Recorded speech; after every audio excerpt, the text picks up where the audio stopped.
It's Tyler Esselman. And it's Michael Osinski. And you are listening to This One Goes to 11. This One Goes to 11 is the podcast where we invite someone to share with us what they believe is a perfect album. An album so perfect, but 10 out of 10 just isn't good enough.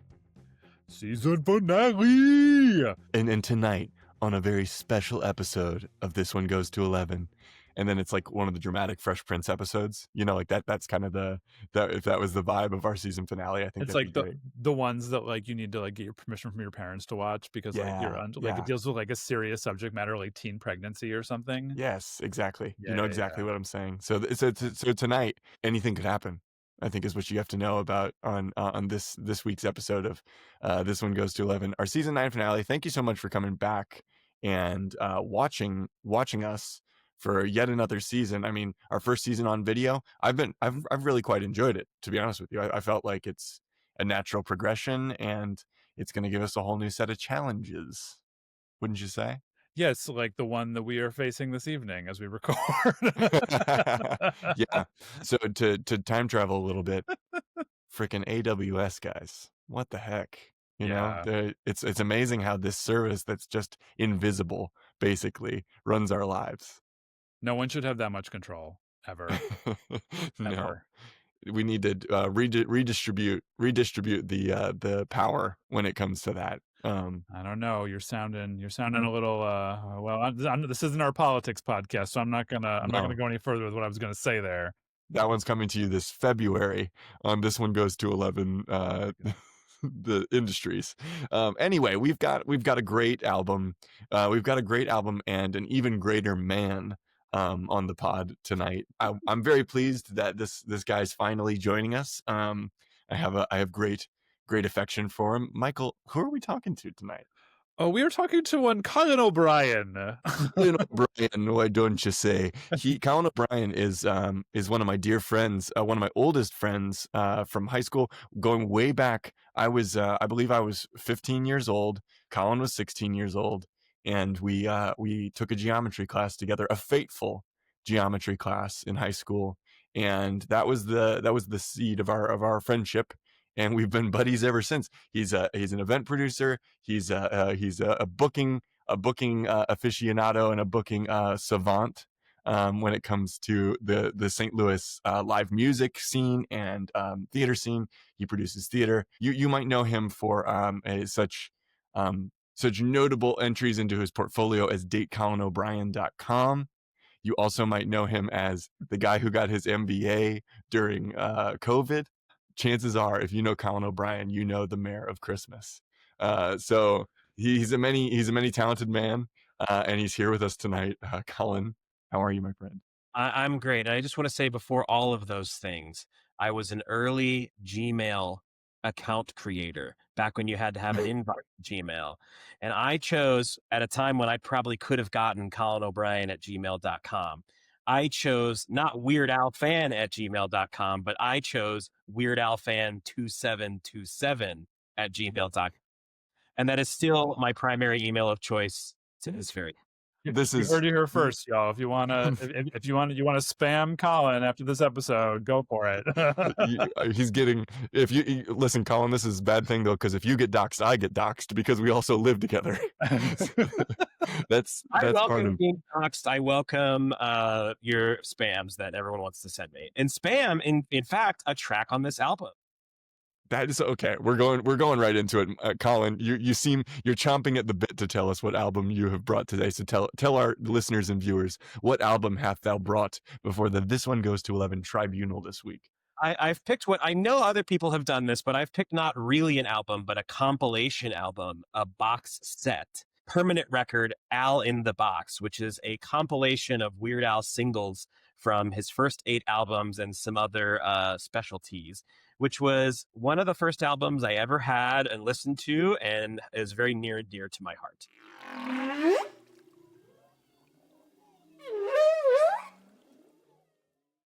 Ooh. We knew we would get Weird Al on the podcast at some point. Oh, yeah. Because I feel like there are so many people. I knew it would be you, to be honest with you. Like, okay. All right. It was, if you would have told me I'm certain in the run up to, I meant it when I said that this is an episode that I knew I knew I could count on you to nominate Weird Al. I knew he would be on your list for sure. Yeah. There was no doubt in my mind. We were trying to do Christmas music, but you guys, in your sort of dictatorial AWS ways yourselves, forced me into the choice. But I did nominate it. It was freely nominated, but That's true. you were either going to get Christmas or you were going to get Weird Al with me. And this conversation could have gone a lot of different ways because, I mean, I'm not overstating it. We've had some very formative influences on my musical taste on the pod this year. We had my sister, and now we have you. We grew up in a crucible of music together. I think like it's always been a binding force in our friendship. Completely agreed. Yeah. Okay. Well, so we're gonna pepper in we're gonna pepper in all sorts of nuggets of Colin and Tyler lore as the as the episode goes on. But Weird Al, incredible. I mean, extremely influential artist. So like, love or hate Weird Al, like you probably know him by that name. You don't need to say Yankovic. But all that being said, we can't count on the fact that all of our listeners will know this album and know Weird Al kind of like you do. No, not even a tenth of what you do. You know, the tip of the iceberg. So we have a convenient feature that will get those people up to speed. Michael, do you want me to say what that feature is, or do you want to tell the people what that is? I mean, I got to make sure I get the whole album right. I believe it is called The Beginner's Guide to Weird Al Yankovic's Permanent record, Al in the Box in 60 seconds. There we go. Yeah. It's a mouthful. That's it. But I'm doing it. I'm going to do it. I'm closing it. out our season with me doing the 60-second intro, which was hard because he has had a very multifaceted career. He has released a ton of recognizable singles. He's done a little bit of everything. And I mean, he's even as I will allude to, he's won Grammys. So like he's the real deal. Yeah. And he should be treated he should be treated as such. So Colin, you're going to start to build your case for why this album is perfect. We're going to give you a chance to assess how Michael does, summarizing the story of Weird Al and this album in 60 seconds in whatever terms you see fit. Okay? Sure. You ready, Michael? Yeah, I'm ready. Let's do this. We're starting in 3, 2, 1, go. All hail the Earl of Nerddom, the Prince of Parody, the King of Memes before memes were even a thing, the accordion-wielding, Grammy-winning, curly-haired chaos incarnate that is Weird Al Yankovic. He got his start in 1976 at age 16 on the Dr. Demento Show, a syndicated radio program featuring novelty songs and comedy records, where listeners first heard his song Belvedere Cruisin', but it was his parody of the Knack's My Sharona, called My Bologna, that got him serious airplay and approval from the band's lead singer. Soon he was taking on songs by artists like Queen and Michael Jackson, always seeking out approval from the bands and recording artists before getting to work, and even finding his way onto the big and small screens. His 1994 4-disc box set permanent record Al in the Box features some of his greatest hits, like Another One Rides the Bus, I Love Rocky Road, Ricky, Like a Surgeon, Eat It, and Smells Like Nirvana, though it came out too soon to include his highest Billboard chart appearance, 2006's White and Nerdy. Thanks to YouTube and a 2022 biopic, he continues to expand his audience and lift up all the nerds, geeks, dorks, and weirdos out there, as well as anyone who dares to be stupid. That was incredible. There it is. Yeah, if you guys have me back on season 10 for a second episode, I would submit that 60-second summary at my... You would record it. You'd cut it on vinyl. You'd release it as an album. No, you couldn't afford the clearances. I would charge a hefty fee.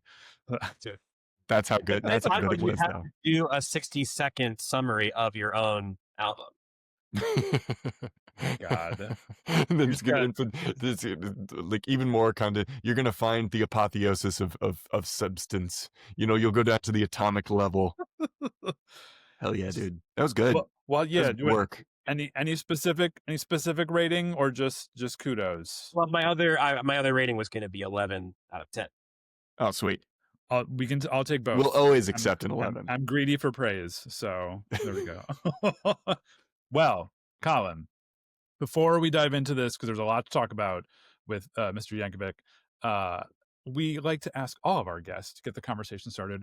What is and has been your relationship with music writ large?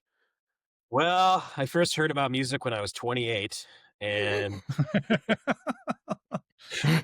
I took piano lessons as a kid, signed up for piano lessons as a youngster. That You was sort wanted of to do it.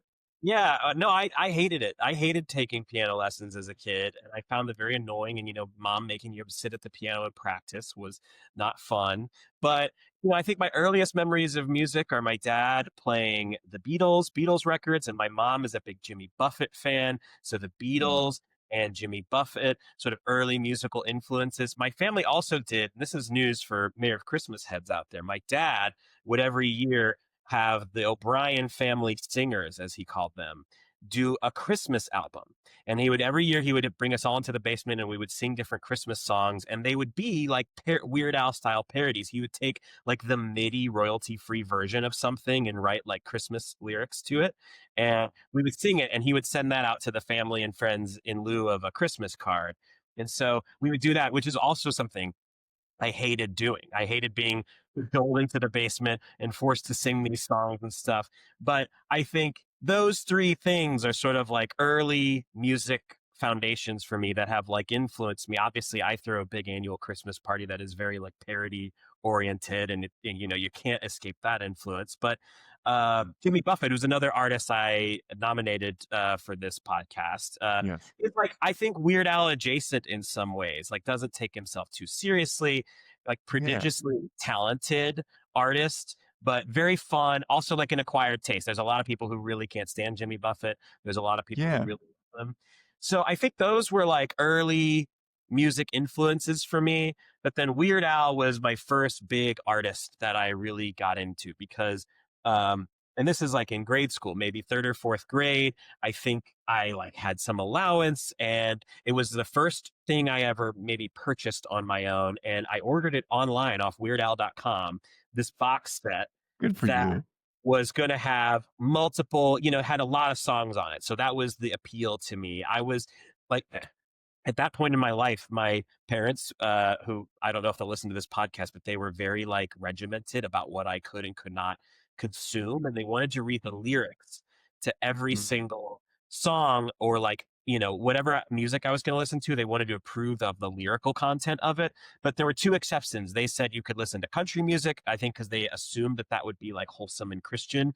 They're not country music people, but that was one Interesting. allotment. Or Weird Al, because I think my dad knew Weird Al and was a fan of Weird Al. So I was not interested in country music. So I used my allowance to buy permanent record Al in the Box. And I can remember it taking like 2 or 3 weeks to ship, because Amazon Prime hadn't been invented yet. So you had to wait. Yeah. 'Cause that would have been what year? This came out. 2003 or 2004 is when I probably did this. That was Maybe young, even man. You were before that. 12, 13 years old, something like that? Yeah, but I feel like it was fourth grade, which was year 10 in fourth Oh, grade. shit. You were even younger than that. You were like 9 or 10. Good for you. And yeah, this album came out in 94, I think, Mm. ish. It was already around for a while, but yeah, it was weirdal.com, which in my youth was one of my favorite websites to visit. And they had like a, merch store with like t-shirts and albums and DVDs and things like that. I also later on acquired a DVD compilation of his music videos, which was also a very like cherished early possession of mine. Wait, so didn't this go out of print for a while though? Didn't that happen? I think so. I'm Yeah. not super versed in like the history of this specific record, but having perused the Wikipedia page, it did not perform well. It sounds like it was part of like a conflict between Weird Al and his record label that they like Mm. needed revenue in the fourth quarter. So they were like, you have to rush an album out. And he couldn't get an album together in time. So they put out this box set. And the reason it has two titles is because they disagreed. The Weird Al wanted to call it Permanent Record. The record label wanted to call it Al in the Box. And so they just called it both. And then he recorded a single headline news because they insisted on a song for it. So he recorded the headline news, the final song on the box set for the release of this box set. But then it didn't do well commercially. I must have ordered it before it was out of print because this was like my introduction to Weird Al. Was this the very first album you ever owned? I think so. I don't have the receipts to back that up, but my memory is that this was the first thing I bought with money that was mine, and that was like my record. I probably had like, got an Aaron Carter record or something when I was like, for Christmas. Backstreet Boys. Oof. Some shit. Yeah, like boy band time. NSYNC. I definitely had an NSYNC CD. at one Me point, too, but dude. it's Of like course I did. the first thing I think I owned that was really like a point of pride for me that I really cherished and hung on to. And I can remember being on like family road trips and like changing in my little personal CD player with the headphones, like changing the discs and, listening. Damn, dude. Yes. Yeah. Yeah. That's good. The thing I was going to say was that I know a lot of people who are big fans of Weird Al. Like they knew about Weird Al before they knew pop music, because I Right. mean he's so faithful to some of the originals that like you're essentially you're hearing the song just with different lyrics. It is kind of like a history of pop music. It's also like a history of the time period. Like I mean, I was listening. Headline News was actually the the last one that I was listening to before recording the episode, and I was like, wow, this is referencing such very very specific things that happened that I would imagine like a newer Weird Al fan, because I do feel like he is attracting teenagers now as Absolutely. fans. I It think was well. they just wouldn't either they wouldn't know what the references are, or I mean, this is crazy. Do you think that there are some teenagers out there who are learning about like actual history, or maybe more like tabloid history from Weird Al? I think so. I mean, I think that was me. These news stories and headline news predate my like awareness of news, and particularly Culture. Yeah. Tanya Harding like story is something that I learned about through that song. So I'm sure that there are people who Yeah. are learning about things through Weird Al. I had always thought of him as just sort of like the parody guy, but I mean, while listening to this, there are original songs Mhm. on here that aren't necessarily parodying a specific song at all. I mean, No. they kind of sound like they're in the style of something else, and sometimes like one of them, I think Trigger Happy, I was like, oh, he's being a little satirical as well, and Mhm. not just silly. Yeah. Uh, and also, He's smart, man. yeah, and also, frankly, I just like his polka covers. Like They're the so good. the compilations of polka covers of songs are Yeah. just like very like unexpected and ridiculous and just musically well done. I think you can also sense that he's very refined. His whole manner is sort of built around that approachability and that kind of weirdly everyman kind of thing that he has going on. But he's also kind of like Andy Kaufman in some ways. He's got this, he has this very intelligent, he knows the kind of comedy he's playing, and he knows why it's an important tone to strike. It's not combative in many ways, and that's a powerful kind of comedy, I think. It's a very wholehearted kind of comedy. And the third track I think on the album, the Happy Birthday song, Yeah. I love the line of we'll eat a lot of broccoli and drink a lot of beer. And like that's a classic tone that goes through a lot of Weird Al songs. Like overconsumption of like something ridiculous that Yeah. like, this guy is obsessed with spam, this guy, or like in the all the food related songs, which is you could have all Yes. the time. So many food Eat references. some yogurt, like that kind of thing, and it's like Yeah, and it's such an imperative, it's this thing in you. Yeah, boiled eggs and refried beans and just like random things that Yeah. Weird Al like locks into and is like, I like this character loves to eat that over and over and over again is really interesting. Yeah, the one thing that had jumped out to me that I had never picked up on before in the song Dog Eat Dog, which is kind of about like corporate one-upsmanship, which is like as a kid I didn't understand that. So listening to it now, I understand the tone of it more. I also didn't realize that it was a Talking Heads pastiche, that's fun fact for the listeners. Pastiche is the term for a thing that's not a direct parody, but it is a homage to or in the style of. But he starts saying like this is not my beautiful house, or this is he's directly referencing and quoting Talking Heads, and I was like, oh, as a kid I didn't know Talking Heads, so that went over my head. But now, as a fan of the Talking Heads, it's like, oh, this song is just like an homage to them. And of all the songs that could like hit number one for him, a parody of a Chamillionaire song is kind of crazy. Like of all of the songs that he's written over the course of his career, that's the one. It's really, really funny to me because it's like he recognizes so astutely what is powerful about music too. Like he knows exactly which songs to lampoon to where it's like it's especially humorous that he's the one doing it. You know, he has such a good sense of that in the songs that he chooses. I think you can really it can help develop your music taste too. Like REM, I remember hearing some of the REM kind of like Weird Al as REM is like a really it almost makes you understand REM a little bit better. I think it's something I've experienced. It's a good segue to that. You know, famously, Kurt Cobain called him a musical genius and Yeah, said that he didn't feel he had made it until Weird Al did a parody of Nirvana. yeah, And Mark Mothersbaugh, like, famously loves that "Dare to Be Stupid," which is a Devo pastiche, and yeah, has like, called it the perfect Devo song or something like that. Has like similarly like high praise, yeah. like Weird Al I so clearly recognized what we're doing that he like churned around, like spat out the perfect Devo song, but it's not a Devo song. There's a couple artists, the most famous of them being Prince, mm, who did not, I mean, technically, let's be real, Weird Al did not have to get permission from artists to do this because parody is protected under the fair use that's right. laws and whatever. Yeah. And I guess there was one time where he thought he had gotten permission, and it turns out he hadn't, and that's with Gangsta's Paradise, which he turned into Amish Paradise. And Coolio, apparently something hadn't gotten connected, and he didn't know, and he felt real bad about that. The one big artist that he did not was never able to get permission from was Prince. Mm, And I just want to know what are the parodies that he had mm, waiting and ready to go from mhm. Prince songs. Imagine him doing Purple Rain. Oh my god. Wouldn't that be crazy? I can't even think of what it would be because my brain just does not I work like know. his does. I know, and that's what's amazing about it is you think, okay, he really just needs a great song and he can do Mhm. something funny with it. Mhm. Like that's incredible.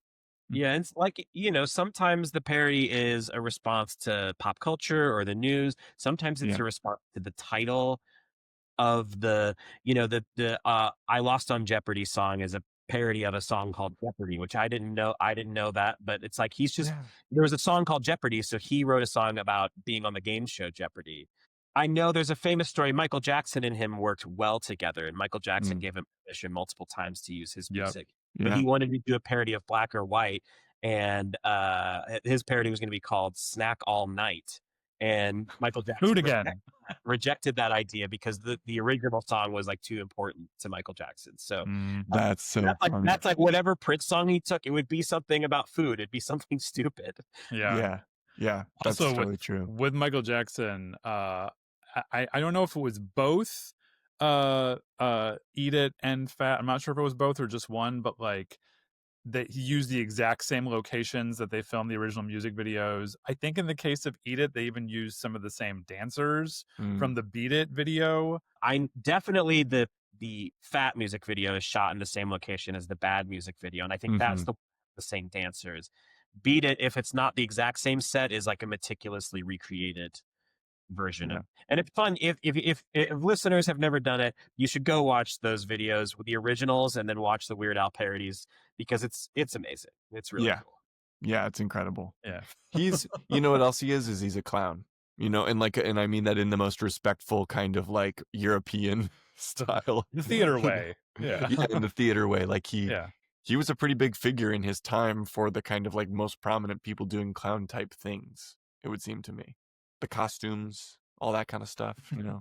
Yeah, one bit that he does at his concerts is he like creates these fake interviews, which I think now in like the YouTube days are very common, but like he would take there's a great one of Michael Stipe from REM where it's like some, you know, interview that he did for MTV or something, but Al gets the identical background and asks ridiculous questions and then edits Michael Stipe's answers so that they're, you know, in response to Weird Al's ridiculous questions, and very clown, very ridiculous, very funny. Well, we've been talking about all these tracks, Colin. Which one of the, what are there, like 49 or something like Yeah. that? Like which one off of this box set would you consider the standout track from this album? I think that my most listened to track that I like the most is probably The Biggest Ball of Twine in Minnesota, which is not a parody. Frank 2000-inch TV is right up there. I Yeah. really love One More Minute.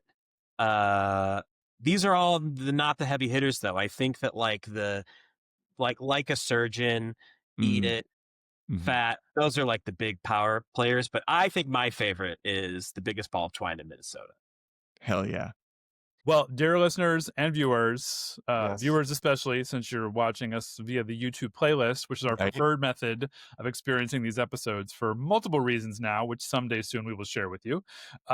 You're gonna get to hear that song in its entirety, Yes. and then after that, maybe Colin will have a few more things to say about it. Maybe we'll talk about some more tracks. Maybe I don't know. Maybe maybe I'll go get a beer and Let I'll them listen to it. Let them listen to it. yeah, just let them review it or whatever.